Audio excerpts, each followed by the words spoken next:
Let me attempt a different way to explain slope. Slope is referring to how steep a line is. It could be steep going up, it could be steep going down, okay? So there's two different measurements that you need in order to describe steepness. It's the rise and the run, or the vertical change compared to the horizontal change, or the change in Y compared to the change in X.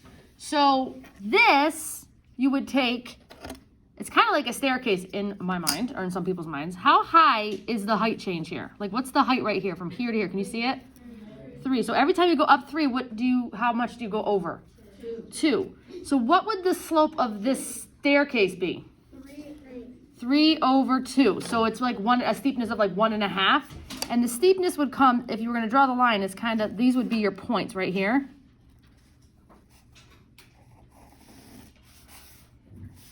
And that would describe the steepness of the staircase. How could we make this, that's actually a pretty good steepness for a set of stairs. How can we make it maybe more shallow?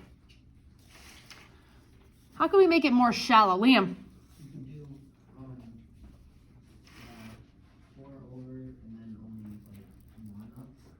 4 over 1 up. 4 over 1 up. Ooh, I should do it again. Is that pretty shallow?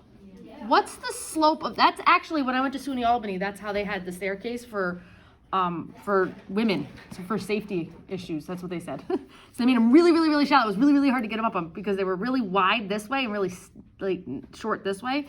So what would the slope be for this set of stairs? What's the rise, or what's the vertical change? For every 1 up, we go 4 over. So that has a slope less than 1, which is pretty shallow, it's not a very steep slope. And so if you were actually going to draw the line on a graph, these would be your points right here. And you wouldn't even see the staircase. We're not drawing the staircase right now. I want to go back to the page we were working on yesterday to help you with this. So that is a pretty shallow line. So in order to describe slope, we have to talk about the vertical change compared to the horizontal change, right? It's a ratio, okay? We could make this steeper, couldn't we?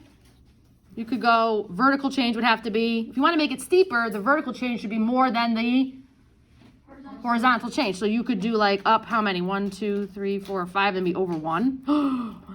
I don't think that's going to be very fun to, 1, 2, 3, 4, 5 over 1. And I could keep going up 5 over 1, right? 1, 2, 3, 4, 5 over 1. And so what would the slope be if I'm going up 5 over 1, up 5 over 1, up 5 over 1? What's this? 5 over 1. So the slope of this is going to be 5 over 1. And if I was to actually draw the line, you would ignore the staircase and the line would look like this. Okay, so I want you to turn back to the page that had the graphs on it from yesterday, which was this one. I don't think we did that.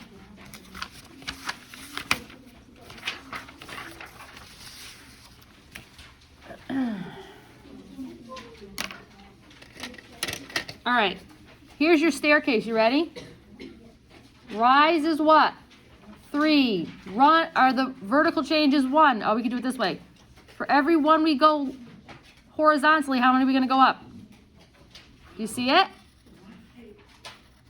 We're on page 8. Do you see the little staircase? Yeah. What's the vertical change? For every 3 you go up, you go over 1. What's the slope? 3 over 1, which we could say is 3. All you're going to do when you're taking the table, I have to stand up and do this, is when you're looking at points, you only need 2 points because you should be doing it consistently the same. Every time you go over 1, you should be going up 3, over 1, up 3, over 1, up 3. Otherwise, you're not going to have a straight line. So it does not matter what 2 points you pick, you're always going to get the same number. So what we're doing when we're picking 2 points from the table is just saying, okay, let's pick these 2 points. What's the difference vertically between the 2 points? See these 2 points? How far apart are they height-wise? 3. And how far apart are they width-wise? 1. And when you go to the table, which is what you were assigned to do last night, and it's okay if last night you didn't understand it. We are just on the cusp of starting to discuss this, and we have lots and lots of practice days and lots of instruction days. I have so many ways to explain it, so just don't fret yet. But if I was to pick these 2 points, couldn't I just do it the same way? The y values, 2 and 5, here's 2 and 5, right? What's the height difference? This is talking about the height difference. Between 2 and 5, what's the height difference? 3, and then you draw your caret. And what's the height difference in the width? Like that's here to here, right? 1, and do we get the same answer this way? You do change in y over change in x, and the slope using the table would still come out to be 3 over 1. Well, hopefully it all comes out to be the same, right? It's all the same thing, but so hopefully you're getting the same number every time. And then from the equation, where do you find the slope? In front of, in the equation, where do you find the slope? This is still very new, I think. You find it in front of x. What's in front of x? 3. What's the slope? 3. Where can you always find the slope in an equation? In front of x. What's the symbol for slope? M. M. What does triangle mean? Change or changing. Okay. So, what's the slope of this graph? Well, first of all, you could use your table.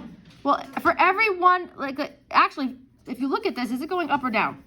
Down. So it's going to be a decreasing slope, but it's still, for every one you're going down, you're going right 1, down 1, right 1, down 1, right 1. Do you see that? Yeah. So it's down, right, 1 over 1, which is? -1. 1, and then you know it's going down, so it's -1. Oh, but we could have just gotten the information. Yeah, that's right. We could have just gotten it right from the equation, right? Yeah, that's right. Okay. Or we could have calculated it here. Look at down 1, up 1. So that gives me -1 over 1, which gives me a slope of -1. So your job going forward is going to be to calculate the slope given an equation, given in a table. We don't have to calculate it given an equation. Find the slope given an equation. Calculate the slope given a data table. Find the slope given a graph. So whatever I give you, you should be able to find the slope, whatever format I give you, okay? All right, people at home, I'm going to do 2 videos. This was just the intro because we needed to revisit this idea. So now so watch the second video.